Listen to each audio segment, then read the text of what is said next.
Olá, sejam bem-vindos para o Uniround 123.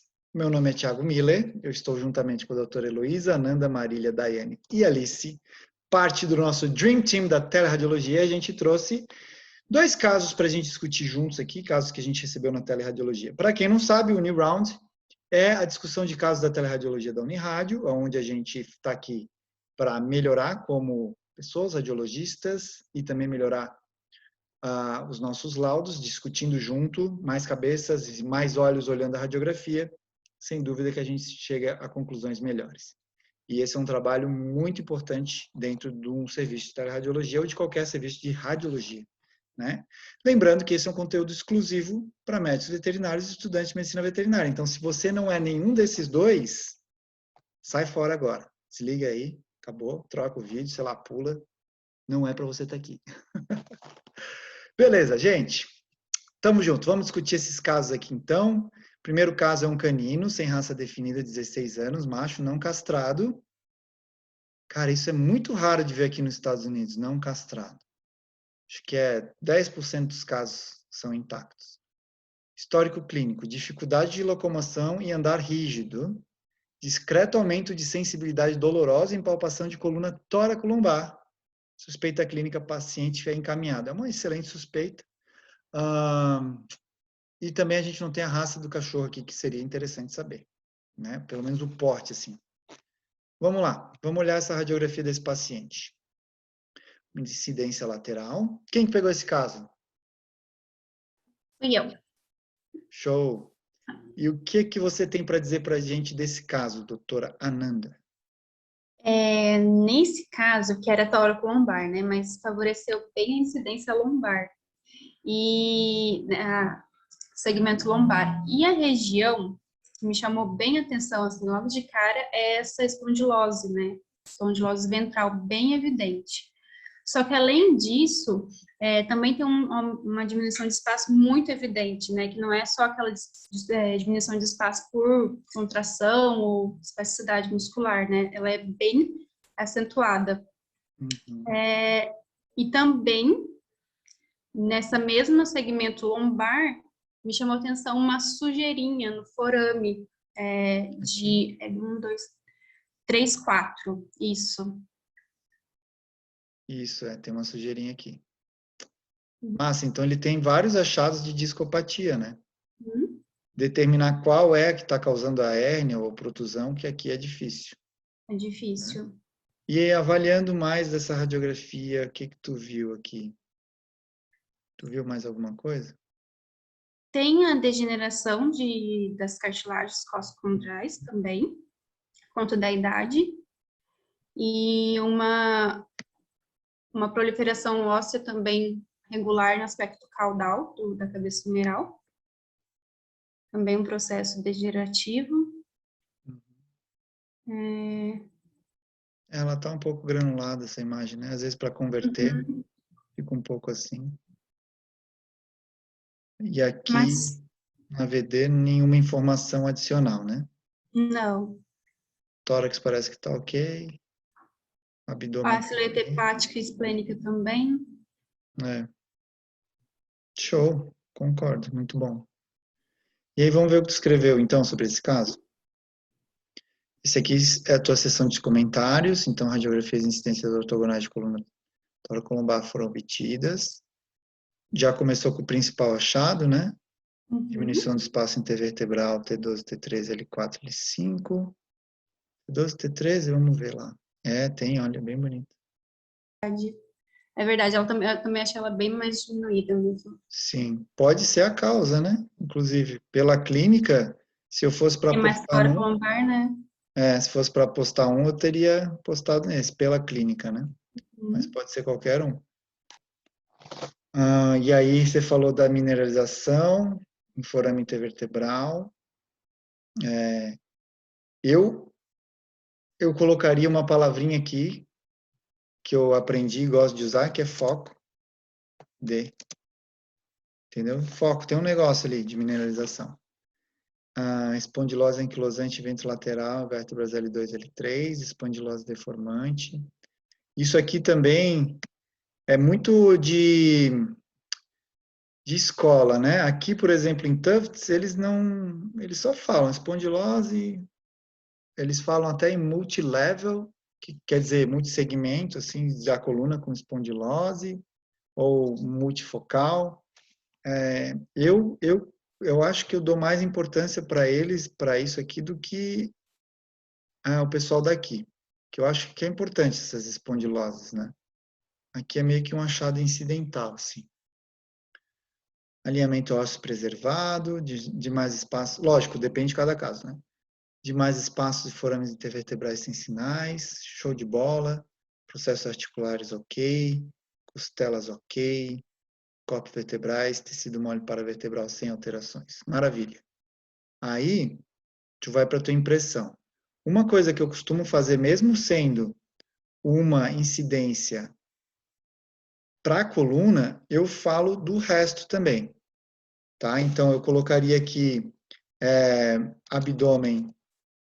Opa, deu algum problema aqui? Calma aí. Eu colocaria aqui o abdômen está normal, entendeu? Dentro da normalidade. Abdômen e tórax, né? Sim, que ele abrange as duas, né? Olha só, né, meu? Já fui escrever tórax com TH. Tá? Abdômen e tórax dentro da normalidade. Tá? Então, só para mostrar que tu viu tudo, porque às vezes a gente está avaliando uma coluna, mas tem um nódulo no baço. E eu confesso que eu fiquei até na dúvida nesse caso aqui, se esse baço não tem alguma coisa, né? Mas olhando a VD, eu acredito que não, ele está bem bonitinho aqui e tal. Mas enfim, é sempre legal falar que você deu aquela olhada, mesmo que rápida, em tudo.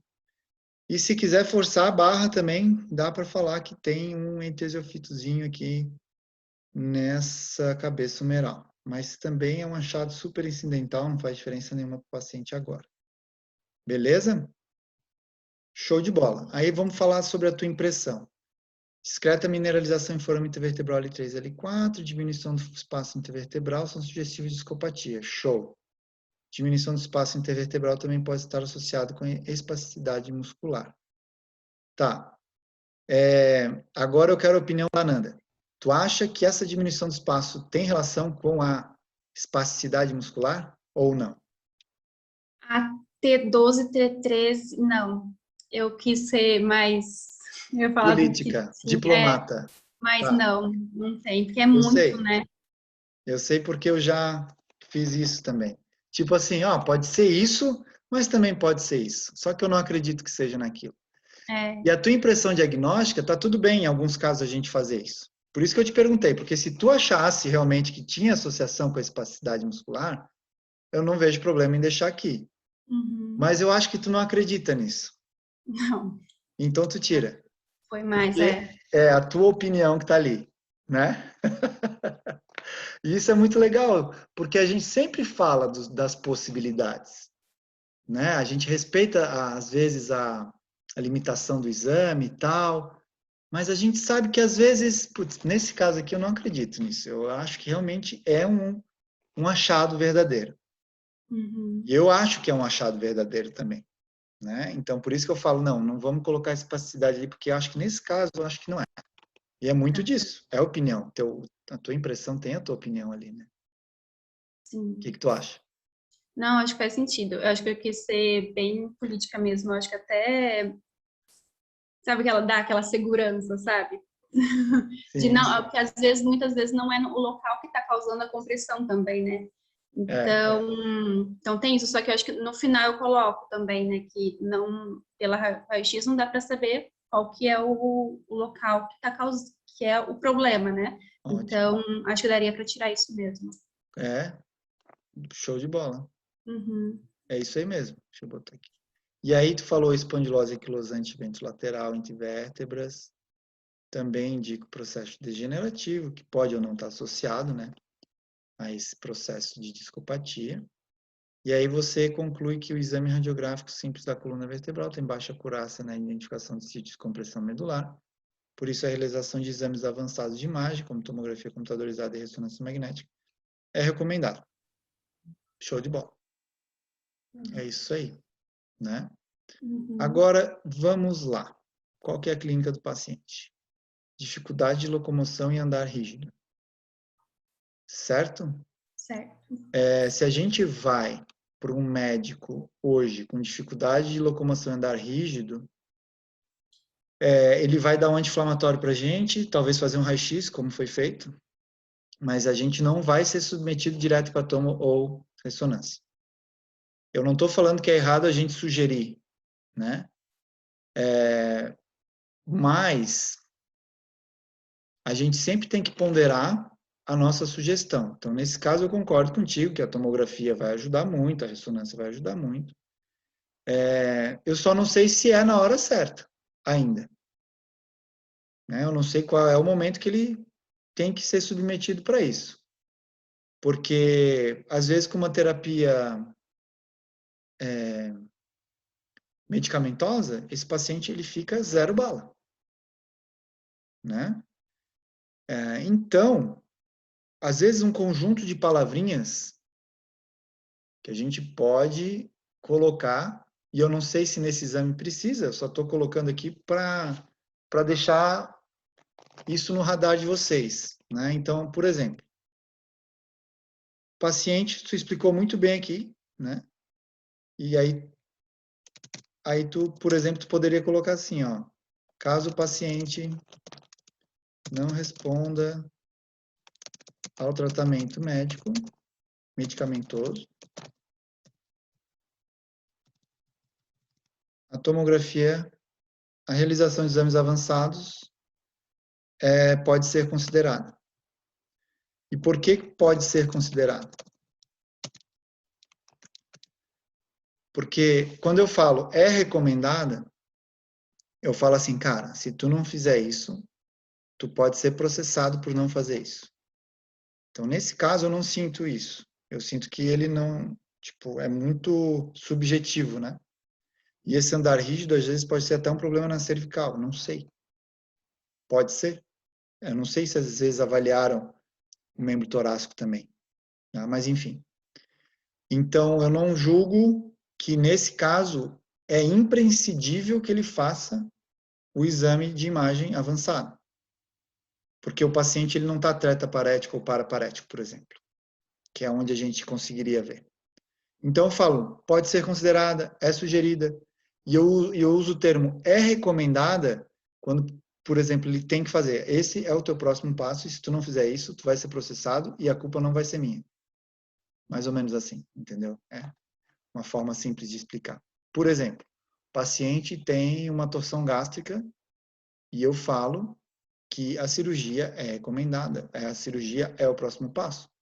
Então, eu tiro já total os outros exames do jogo, e se ele resolver fazer um ultrassom e isso postergar o tratamento do paciente, vai ser culpa dele, não vai ser minha. Só um exemplo, tá?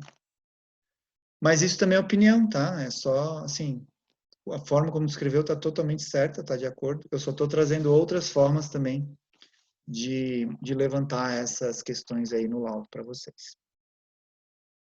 O que vocês acham sobre isso? Alguma sugestão? Eu tenho um comentário para fazer sobre isso. Eu acho assim, eu super concordo com o que você está falando, mas eu acho que tanto quem vai laudar tem que ter um embasamento, assim, bom, né, para falar isso também. Porque tem muitos casos que a gente vê, né, que a gente pega, é claro que é diferente da tua realidade aí, né, Thiago? Que a gente tem vontade, não faz raio-x, vai direto para tomo. Mas tem uns que a gente acha que ainda que a gente falando assim, vai fazer um tratamento clínico. Então, tu tem que ponderar bastante cada caso e a pessoa tem que ter bastante conhecimento assim do neurológico e do ortopédico para fazer essa tua sugestão depois responde o tratamento medicamentoso. Você tem conhecimento suficiente para isso, né, Thiago? Mas Não, tem mas gente que eu talvez acho que tu... vai escutar isso e vai ter que ser bem pontual, assim, né? Para Eu cada acho que caso diferente. tu levantou um ponto muito legal, que eu até esqueci de falar, que vale a pena a gente falar nesse caso também. Aqui é bem comum encaminhar o paciente para o especialista. Então, eu não sei qual foi o cliente que enviou esse exame para a gente, qual foi o nosso parceiro que enviou, não sei o grau de estudo ou de especialização dessa pessoa em neurologia, pode ser altíssimo, como pode ser nenhum. Então, muitas vezes, inclusive, até antes de encaminhar para tomo, a gente, como especialista, e não sou eu quem fala, isso está escrito até num artigo excelente de médicos, né, da medicina humana, que falam encaminhar para consulta com o especialista. Isso, é ótimo. Então, isso é uma coisa que eu sei que quase ninguém coloca no laudo aí no Brasil. Mas aqui é muito colocado, inclusive em grandes empresas de teleradiologia, como a Antec, a VetCT, eu sei, porque eu conheço pessoas que trabalham lá, que falam também, olha, consulte com especialista, com ortopedista, com neurologista, enfim. E nesse caso, eu acho que vale a pena, né? Porque as informações que a gente recebeu aqui, ó, elas são muito rasas, vamos colocar assim. Porque eu não sei o que foi testado. É neurônio motor superior? É neurônio motor inferior? Qual membro que está acometido? São os dois pélvicos? São os torácicos? Então, não é uma informação, vamos colocar assim, de um neurologista, né? Eu sei que no Brasil é um pouco diferente, porque as especialidades ainda não estão muito avançadas quando comparadas com a América do Norte ou Europa.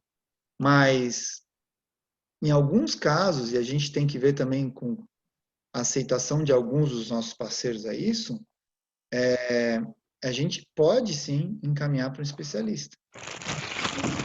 Como recomendação. Alguém já tinha ouvido falar nisso antes? Eu, assim, como especialista, eu nunca sugeri, também nunca vi um laudo assim, mas é uma legal ideia. Às vezes eu coloco ali sob suspeita clínico, algum exame neurológico, uma coisa assim que eu falo quando eu acho assim que precisa muito, sabe? Que a pessoa tá bem perdida. Aí eu falo ali, tipo, suspeita clínica, como é que a gente fala? Exame clínico neurológico, né? Uma coisa assim, ortopédico. Daí eu indico assim embaixo, depois dessa frase aí. Mas eu gostei da tua ideia de botar, às vezes não é recomendado, pode auxiliar. Eu também tenho mudado algumas palavrinhas, assim, pode auxiliar nisso, né? Eu não sei como colocar isso em português também, mas em inglês considere consultar com um especialista, entendeu? Aí bota neurologia. Legal. Mas a gente pode colocar o nosso jeito, não existem regras, tá, pessoal, no laudo. Então a gente pode colocar aqui, considere uma avaliação com neurologista, com um neurologista. Assim, eu não estou falando para a gente fazer sempre isso, né? Eu só estou colocando aqui alguns outros cenários possíveis. Então, encaminhar para um especialista é uma coisa muito bacana, que eu sei que alguns radiologistas fazem, inclusive na medicina humana. Porque a gente tem que entender realmente se faz sentido, né? Se é só isso mesmo, porque às vezes pode ser uma neuropatia de outra origem, imunomediada, enfim, a gente está pensando que é só disco, e aí não faz sentido fazer a tomo, tem que fazer a ressonância. Então, a consulta com o especialista, ela é fundamental, inclusive, também para orientar qual o próximo passo. Às vezes, o próximo passo é uma coleta de líquido, e não um exame de imagem. Mas, enfim, só queria levantar essas questões, né, que eu, por exemplo, quando fui treinado, ou não treinado, quando eu me treinei, eu só via essa forma de descrever e essa forma que tem que fazer. Mas hoje eu estou entendendo que existem outras coisas, outros cenários possíveis para cada caso, né, que a gente tem que considerar e ponderar também. Show de bola! Então, de uma forma geral, Ananda, teu laudo matou a charada, é aquilo ali que a gente consegue extrair de informações da radiografia. Agora, as respostas completas têm que realmente vir de outra modalidade de imagem ou de outra avaliação, como, por exemplo, do neurologista. Show? Show. Beleza. Massa. Alguma dúvida em relação ao caso anterior que a gente não passou? Legal. Obrigado, Dai, também pelas tuas colocações. Vamos agora, então, para um outro caso que eu acho que é da Gi. Canina, SRD, 11 anos, fêmea castrada, chegou para o atendimento com dor durante o exame ortopédico dos membros torácicos, ficou bem contraída. Sinais clínicos. Na palpação da coluna, demonstrou desconforto. Então, pessoal, essas são as informações que a gente recebe, tá? Da região cérvico-torácica, tóraco-lombar, resistência lateral na flexão cervical, importante isso, né? Acende, então, uma luzinha amarela, que tipo, opa, tem coisa na cervical. O paciente não estabilizou com o controle da dor, apresentou déficit neurológico discreto em membro pélvico direito, presença de sensibilidade à palpação em região tóraco-lombar, animal encaminhado para a radiografia, mielografia da região cérvico-torácica. Gente, estão mandando mielografia pra gente? Que da hora. Ah, mas cadê a sem contraste? Porque essa aqui já veio, né? Contrastada. Queria ver sem contraste. Já mandaram a mielo já direto? Poxa vida. Tá, e é sempre um desafio, né? Para mim, pelo menos, avaliar exame contrastado na tele. Por quê? Porque muitas vezes acontece isso que aconteceu agora. Não temos a simples, ou pelo menos, não sei se não veio aqui. A Elô que montou, né, Elô? Tinha simples? Não veio simples nesse exame. Tá. E também não vieram os tempos, né? E não sei se colocaram... Olha só como o contraste migrou aqui para o encéfalo. Dá para ver assim com o cérebro desse paciente. Da hora, né? Isso é um exame que algumas pessoas faziam antes da tomo, né? Encefalografia. Que aflição. Esse é um caso muito legal. Comecei a gostar desse caso. Tá. E não tem tempo. E eu acredito também que a quantidade de contraste não foi informada. Estou correto? Não. Está correto. Então, torna mais difícil ainda a nossa avaliação, porque a gente não sabe algumas coisas. Qual a quantidade que foi inserida? Será que foi a dose correta? Né? E em quanto tempo essa radiografia foi obtida depois? Então, olha o desafio. Tá, mas, Tiago, isso não está certo, eu não vou laudar esse exame. Não. Tu vai laudar o que tu tem, porque, independente disso, pode ajudar o paciente. Eu já vi que tem uma coisa aqui em C2, C3, tem um bump aqui, que eu não gostei, tem uma coisa levantada aqui. Contraste, para mim, chega até T1, para ali, mas eu não sei também o tempo. Então, é possível que ele pare ali, mas não sei te dizer o tempo. Essas VDs estão meio difíceis de entender. E aí, não sei. Tadinha da Gi, né? Pegou esse desafio aqui para laudar. Fígado um pouquinho aumentado, coração, tórax está normal, maravilha. Vamos ver então. Isso aqui explica a clínica do paciente? Isso aqui? Pode, né? Pode explicar a clínica, então é legal colocar. Mas será que só isso que está causando a clínica do paciente? Aí eu não sei dizer, né? Aí não tem como dizer. Massa, maneiro, vamos lá. Comentários. Radiografias e incidências ortogonais da coluna cervical, torácica, lombar foram analisadas após administração de contraste e mielografia. Eu já ia falar um monte de coisa aqui. A dose não foi informada, o tempo não foi informado, já ia falar mais coisa aqui, mas enfim, tá tudo bem. É só porque isso às vezes é importante também, né, para colocar.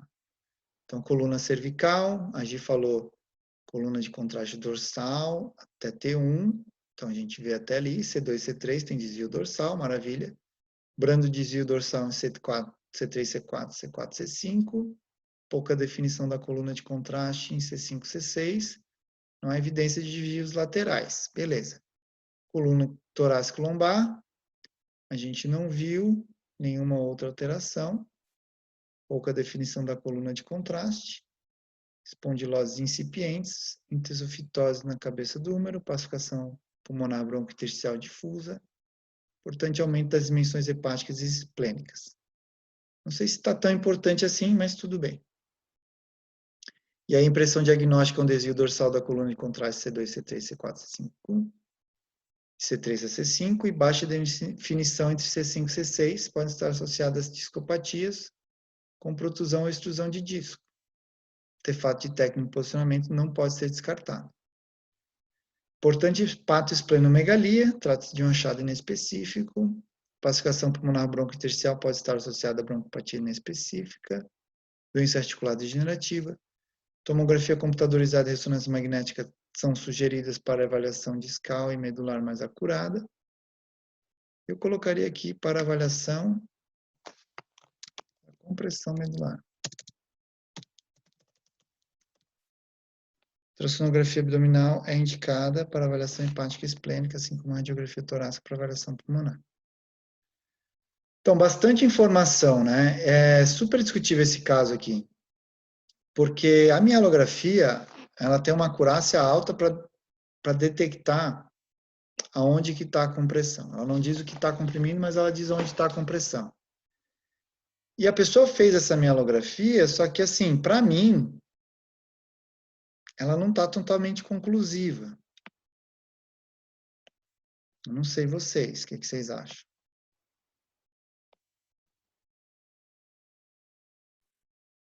Eu acho que não está conclusiva, né? Até porque faltou contraste. Acho que o contraste não foi suficiente, que Isso. também impediu que desse mais resultado, né? Também Sim. Aqui, Eu ó, fico bem em compressões caudais dúvida não se podem essa ser atenuação retratadas. se essa coluna de contraste atenuada é por um sítio de compressão que está segurando esse contraste, ou se de fato não tem contraste suficiente para, né, percorrer.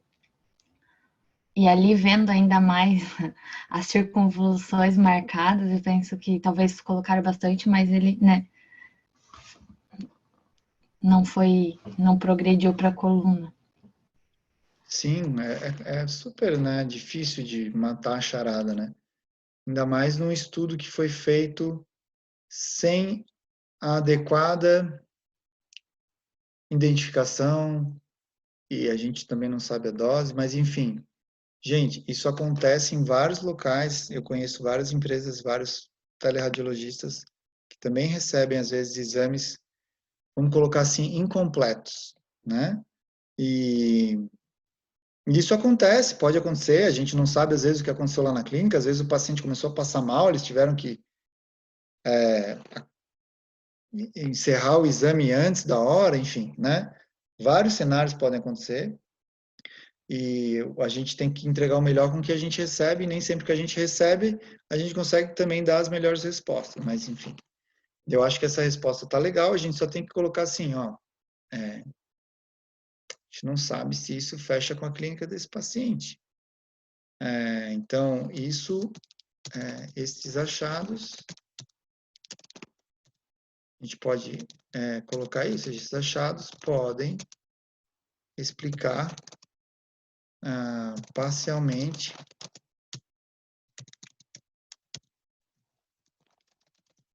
clínica do paciente, os sinais clínicos do paciente.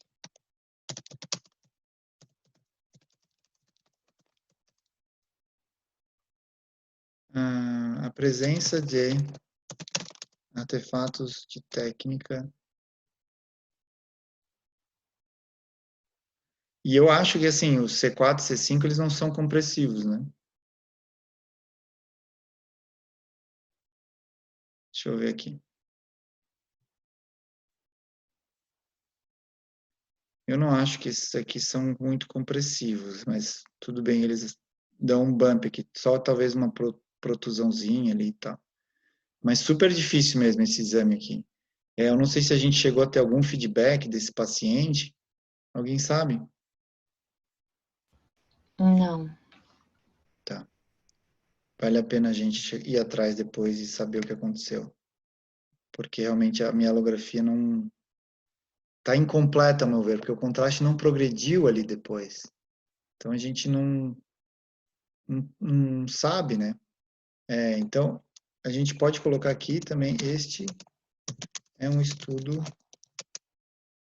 limitado da coluna cervical. Por que que eu escrevi isso? Porque não tem o simples e não tem os tempos. Tá? Então, a gente sempre pode falar isso quando, por exemplo, a gente recebe uma incidência lateral de um joelho, a gente fala que esse é um estudo limitado do joelho, ou do tarso, enfim. A gente pode colocar isso, tá? A técnica está incompleta, então a gente poderia aqui, juntos, trazer um jogo de palavras que possam ajudar mais esse paciente. Eu acho assim, a gente viu algumas alterações que podem explicar a clínica do paciente, mas existem outras que a gente não sabe que estão presentes porque a coluna de contraste não progrediu, né, ali da cérvico-torácica. A gente não sabe se isso foi uma falha da técnica ou se foi falha de contraste. Então, eu acho que isso também tem que constar aqui, tá? A gente tem que colocar aqui, ó, a parada de contraste na coluna cérvico-torácica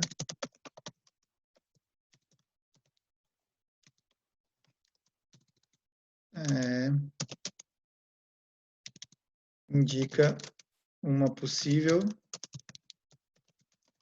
compressão ou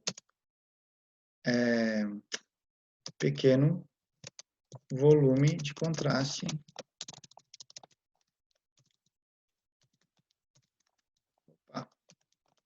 administrado. A presença de artefato técnico ou posicionamento não pode ser descartadas. Compressões caudais também não podem ser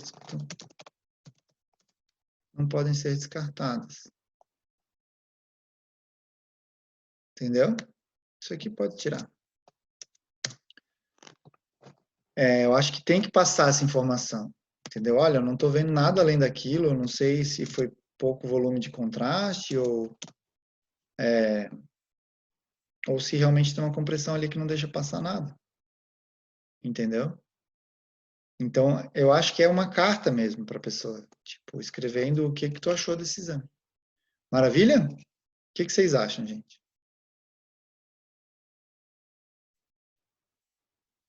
No opinion? Eu achei legal também nessa parte de colocar logo de começo, assim, que o estudo está limitado.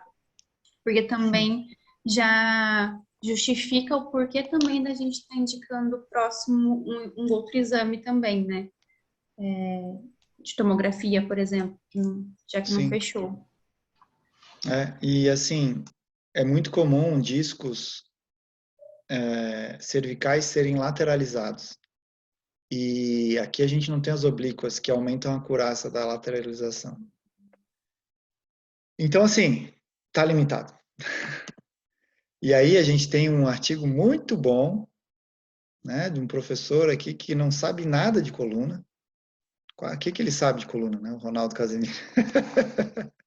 Tô brincando, né, gente? Pelo amor de Deus, é um gênio aqui da neurologia mundial. E um amigo meu também, posso chamar ele assim, que a gente se encontrou virtualmente algumas vezes já. Então, diagnóstico por imagem na DDIV, né? Existem alguns subtipos, né, de disco, mais descritos e melhores descritos depois da tomografia e da ressonância. Então, existe a extrusão do núcleo pulposo, hidratado, não compressivo, protusão, extrusão intradural, intramedular. Existem vários subtipos aí das discopatias e a ressonância magnética que consegue determinar com melhor acurácia qual que é qual, né? E é muito bonita a imagem também dessas discopatias. Na radiografia, a gente vê alterações radiográficas, como estreitamento do espaço, das facetas, aumento da opacidade forame vertebral, existe fenômeno de vácuo, que é quando a gente vê um pouquinho de ar ali, perto da região do disco, mas é muito limitada para saber realmente o que está acontecendo. Então, aqui, nesse caso que a gente pegou da Nanda, a gente tem vários achados que indicam a discopatia, como a gente mesmo descreveu, né? E a mineralização do disco intervertebral não é sugestiva de extrusão de disco, porque ele pode só estar mineralizado e não necessariamente estar fora do lugar, né? Então, estudos demonstram que a calcificação do disco aos 2 anos de idade foi um preditor significativo de hérnia de disco mais tarde na vida também um fator de risco para hérnia de disco recorrente após cirurgia. E esse estudo foi visto principalmente em Dachshunds, se eu não me engano.